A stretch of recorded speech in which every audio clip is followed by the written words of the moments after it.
बच्चों, जैसा कि आप इस चित्र में देख रहे हो, ये चित्र गांधी जी का है। तो इनको मोहनदास करमचंद गांधी जी के नाम से जाना जाता था। इनका जन्म 2 अक्टूबर को हुआ था सन 1869 में। तो महात्मा गांधी जी के नाम से भी इनको जाना जाता है।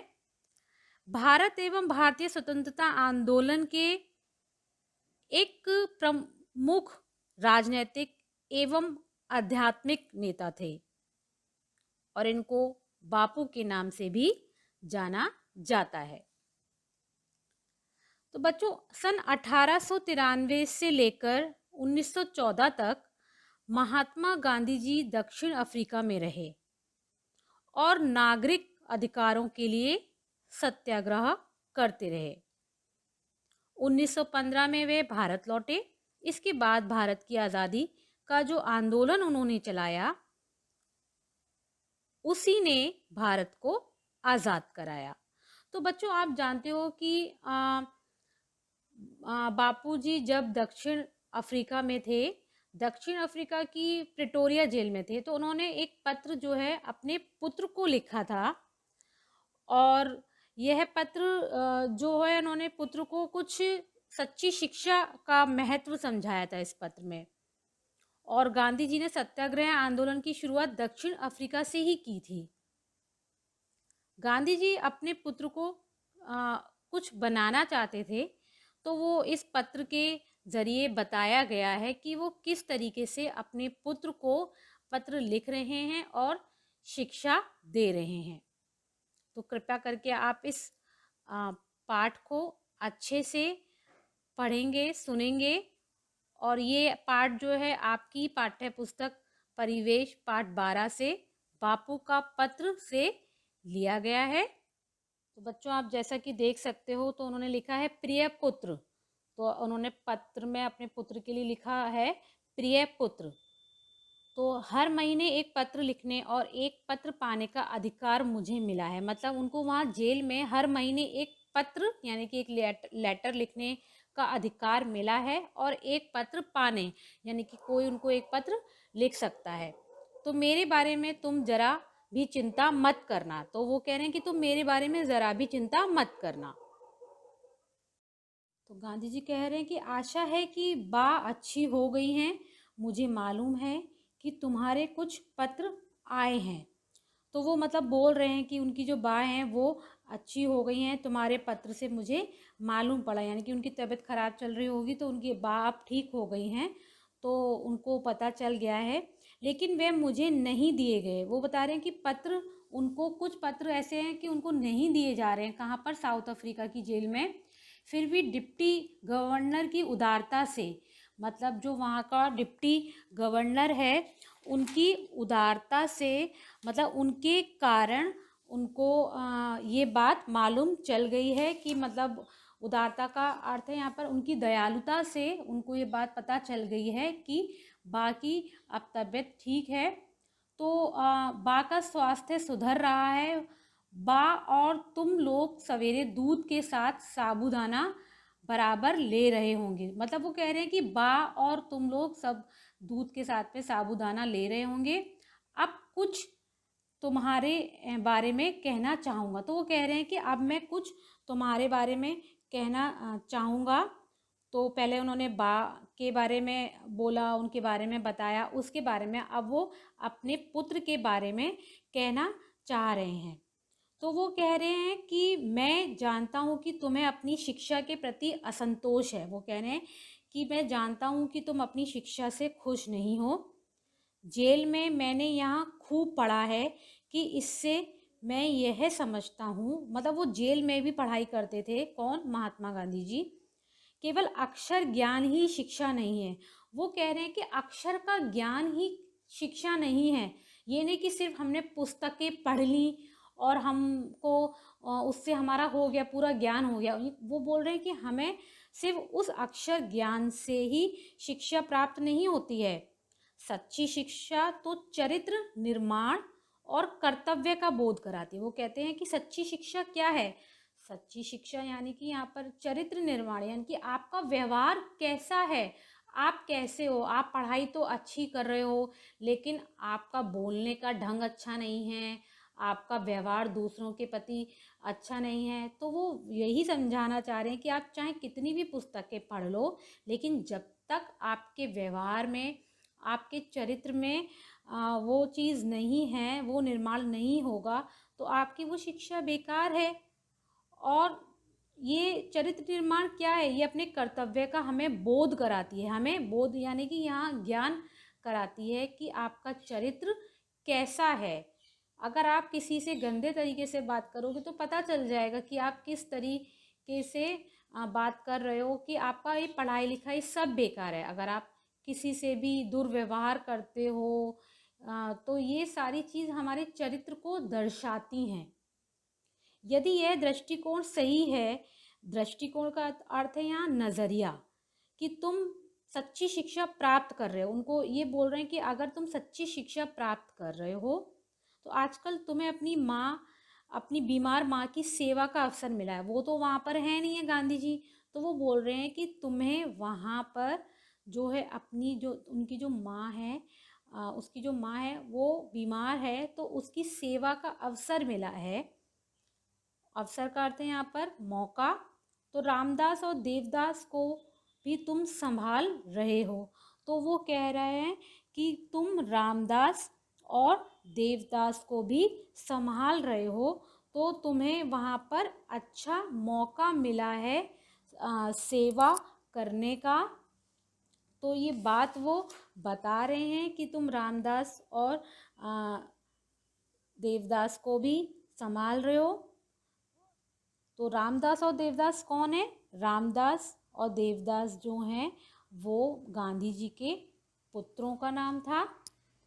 तो वो यही बोल रहे हैं कि तुम रामदास और देवदास को संभाल रहे हो, यानी कि अपने भाइयों को संभाल रहे हो।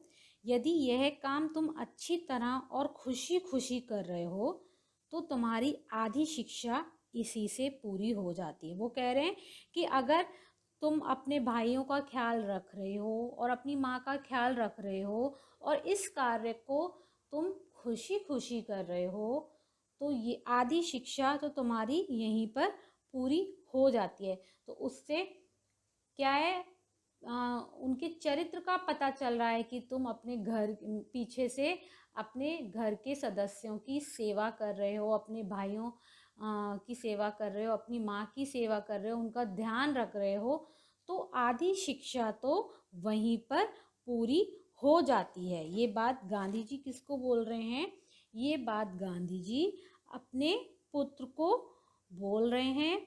मैं फिर से बताना चाहती हूँ कि महात्मा गांधी जी ये पत्र प्रिटोरिया जेल में लिख रहे हैं, दक्षिण अफ्रीका में, और अपने पुत्र मणिलाल, किसको लिख रहे हैं? ये पुत्र मणिलाल गांधी को लिख रहे हैं। और ये भी बता रहे हैं कि गांधी जी ने दक्षिण अफ्रीका में ही सत्याग्रह शुरू कर दिया था। इस पत्र में गांधी जी के उच्च विचारों की झलक दिखाई दे रही है। सत्याग्रह का अर्थ है यहाँ पर कि उन्होंने वहीं से सत्य के लिए, सही के लिए, सच के लिए लड़ना शुरू कर दिया था। तो गांधी जी इस पत्र के ज़रिए ये सारी चीज़ बताना चाह रहे हैं। तो उसके बाद गांधी जी जो हैं वो मतलब अपने पुत्र को ये सब चीज़ें बता रहे हैं कि ये सब चीज़ें आगे बहुत काम आएंगी। और आमोद प्रमोद एक निश्चित आयु तक ही शोभा देता है। आमोद प्रमोद यानी कि मनोरंजन करना, है ना। तो ये एक निश्चित आयु तक ही शोभा देता है। फिर जब हमारी आयु बढ़ती जाती है तो हमें कुछ जिम्मेदारियां मिलती हैं और हमें वो जिम्मेदारियां पूरी करनी पड़ती हैं, ठीक है। और 12 वर्ष की उम्र के बाद बच्चों को जिम्मेदारी और कर्तव्य का ज्ञान होना चाहिए। वो बोल रहे हैं 12 वर्ष के बाद बच्चों को अपनी जिम्मेदारियों का ज्ञान होना चाहिए। संसार में 3 बातें बड़ी महत्वपूर्ण हैं। ये गांधी जी पत्र में लिख रहे हैं कि संसार में 3 बातें बहुत महत्वपूर्ण हैं।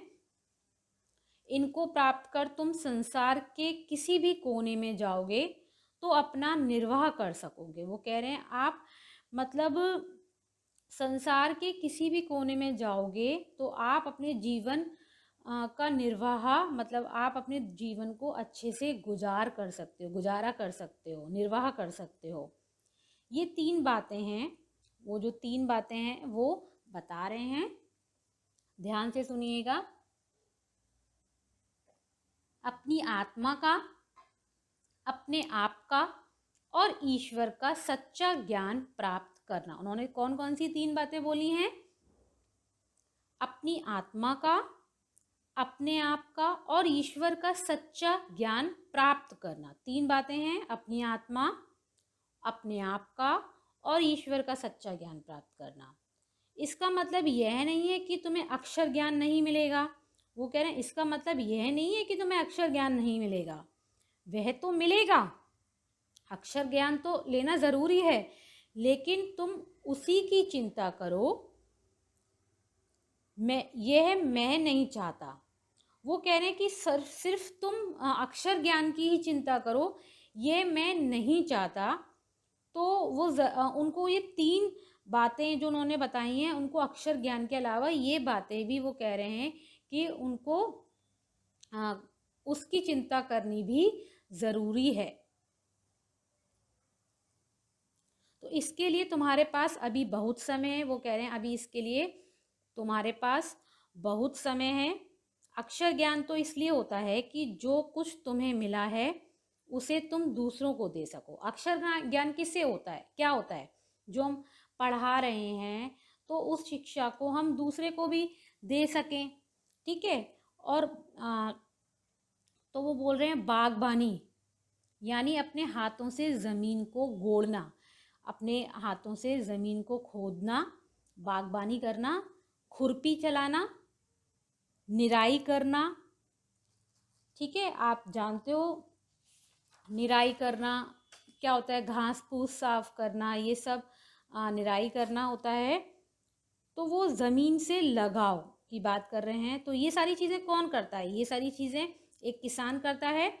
बागबानी यानी कि अपने हाथों से ज़मीन को गोड़ना, खुरपी चलाना। ज़मीन को गोड़ने की ज़रूरत किस के लिए क्या चाहिए होता है? खुरपी चाहिए होती है, एक औजार होता है। निराई करना यानी कि घास फूस हटाना आदि खूब काम करना, यानी कि बहुत सारे इस तरीके के काम करना। भविष्य में हमें अपना जीवन निर्वाह इसी से करना है। वो कह रहे हैं कि भविष्य में हमें अपने जीवन का गुजारा इसी से करना है, यानी कि हमें ये सारी चीज़ तो आनी ही चाहिए। अक्षर का ज्ञान तो है ही ज़रूरी, लेकिन हमें ये जो गांधी जी बात बता रहे हैं ये भी आना बहुत ज़रूरी है। मेरी इच्छा है कि अपने परिवार में तुम एक योग्य किसान बनो। वो कह रहे हैं कि मेरी इच्छा है कि तुम अपने परिवार में एक किसान बनो, एक अच्छे किसान बनो। सभी औजारों को सदा साफ और सुव्यवस्थित रखो। वो कह रहे हैं सभी औजारों को, जो किसान औजार यूज़ करते हैं तो उनको वो कह रहे हैं कि वो साफ रखो उनको, और सुव्यवस्थित ढंग से रखो, अच्छे ढंग से उनको रखो। तो ये बात वो किसको बता रहे हैं? ये बात वो अपने पुत्र को बता रहे हैं।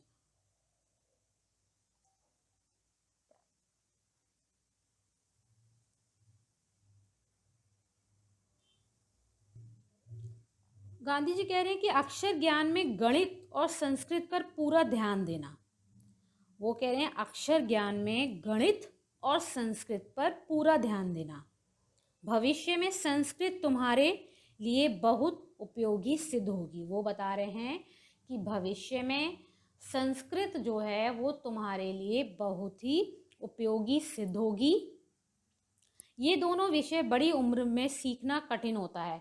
गांधी जी बता रहे हैं अपने पुत्र को, और ये सही में एक सही बात है कि संस्कृत और गणित ऐसा विषय है वो बड़ी उम्र में सीखना मुश्किल होता है। तो वो अपने पुत्र को यही बात बता रहे हैं कि संस्कृत और गणित को अगर छोटे ही एज में, छोटी आयु में सीखा जाए तो हमें बड़े होकर उसको और अच्छे से सीखने में परेशानी नहीं होती है।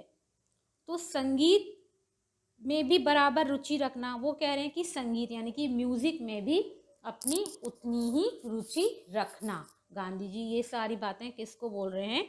ये अपने पुत्र को वो समझा रहे हैं कि संस्कृत और गणित में तो आपको शुरुआत से ही, छोटी उम्र से ही सीखना है, आगे जाकर उसको सीखने में कठिनाई नहीं होती है, और संगीत में भी उतनी ही रुचि रखना है।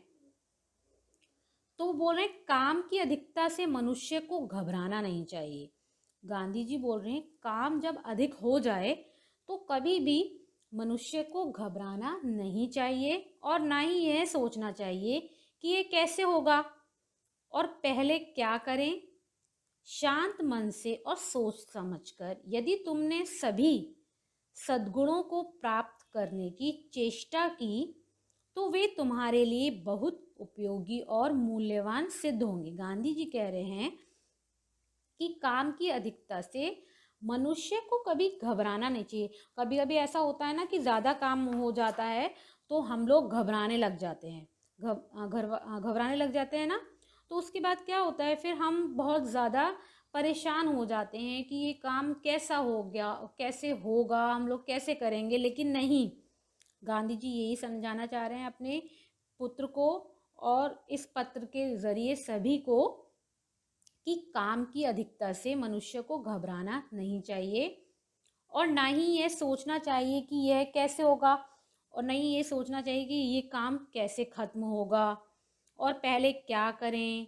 शांत मन से सोच समझकर यदि तुमने सभी सद्गुणों को प्राप्त करने की चेष्टा की, यानी कि चेष्टा का अर्थ है यहाँ पर कोशिश की, और सद्गुणों का अर्थ है जो भी उन्होंने वो 3 बताए थे कार्य जो करने बहुत ज़रूरी हैं अक्षर के अलावा, तो ये सारे चीज़ें अगर आप शांत मन से सोच समझ कर करोगे तो तुम्हारे लिए कोई भी काम कठिन नहीं होगा। तो बोल रहे हैं कि तुम्हारे लिए बहुत उपयोगी और मूल्यवान सिद्ध होगा। मूल्यवान का अर्थ यहाँ पर है कीमती। तो कोई भी कार्य मतलब वो तुम्हें कठिन नहीं लगेगा और वो तुम उसको आसानी से कर पाओगे। तो गांधी जी इसी तरीके से अपने बेटे को ये सारी चीज़ें समझा रहे हैं। उसके बाद पत्र ख़त्म ही होने वाला है, तो जब हम पत्र को ख़त्म करते हैं तो हम लिखते हैं कि मुझे यह भी आशा है कि तुम रोज़ शाम को प्रार्थना करते होंगे। तो वो कह रहे हैं कि मुझे ये भी आशा है कि तुम रोज़ शाम को प्रार्थना करते होंगे और रविवार को श्री वेस्ट के यहाँ भी प्रार्थना में जाते होंगे। तो वो रविवार को बोल रहे हैं कि तुम श्री वेस्ट के यहाँ भी प्रार्थना के लिए जाते होंगे। और वो कह रहे हैं कि सूर्य उदय से पहले उठकर प्रार्थना करना बहुत ही अच्छा है, यानी कि सूर्य उदय होने से पहले, तो सूर्य उदय होने से पहले का अर्थ क्या है यहाँ पर? सुबह, यानी कि 4 या सुबह 5 बजे उठकर प्रार्थना करना बहुत ही अच्छा है। प्रयत्न पूर्वक एक निश्चित समय पर ही प्रार्थना करनी चाहिए। वो कह रहे हैं कि प्रयत्न पूर्वक का अर्थ है यहाँ कोशिश करना, और एक निश्चित समय पर प्रार्थना करनी चाहिए। हमें एक समय बांध लेना चाहिए कि हमें उस समय पर प्रार्थना करनी है, और प्रयत्न पूर्वक कोशिश करनी चाहिए कि हम उस निश्चित समय पर प्रार्थना करें। यह नियमितता तुम्हें अपने जीवन में आगे चलकर बड़ी सहायक सिद्ध होगी। वो कह रहे हैं ये जो नियमितता है, जो ये अनुशासन है, आगे चलकर वो तुम्हें बहुत ही जीवन में सहायक सिद्ध होगी, क्योंकि अगर हम कोई नियम बना लें तो आगे हमको वह बहुत ही सहायक सिद्ध होती हैं। तो गांधी जी बता रहे हैं कि हमें अभी से नियमों का पालन करना चाहिए। अगर हम अभी से नियमों का पालन करेंगे तो आगे चलकर हमें कोई भी परेशानी नहीं होगी और हमें उस चीज़ की आदत पड़ जाएगी कि हमें टाइम पर ही ये काम करना है, ये सारी चीज़ें। तो हमें जब किसी चीज़ की आदत पड़ जाती है तो हम फिर वही करते हैं, तो हम क्यों ना अच्छी आदतें डालें, है ना। तो गांधी जी का यही संदेश है अपने पुत्र को और हम सभी को, जो वो इस पत्र में कहना चाह रहे हैं कि हम अगर अभी से ये सब आदतें, जो अच्छी आदतें हैं, जो टाइम पर करें, तो वो हमें आगे वो आदतें हमारे लिए अच्छी होंगी। हमारे भविष्य में जो हमारे सपने हमने जो देखे हैं वो साकार करने में ये जो आदतें होंगी वो हमें बहुत ही सहायता प्रदान करेंगी।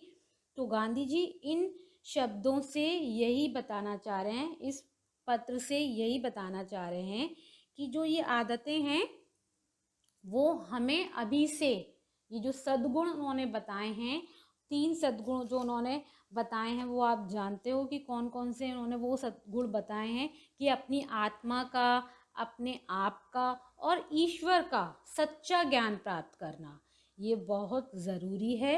और अक्षर ज्ञान तो मिलेगा और वो हमें अक्षर ज्ञान दूसरों को भी देना है, ठीक है।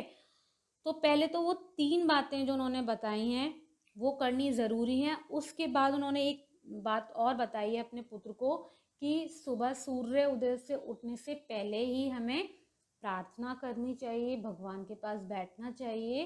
तो ये सारी चीज़ें क्या हैं,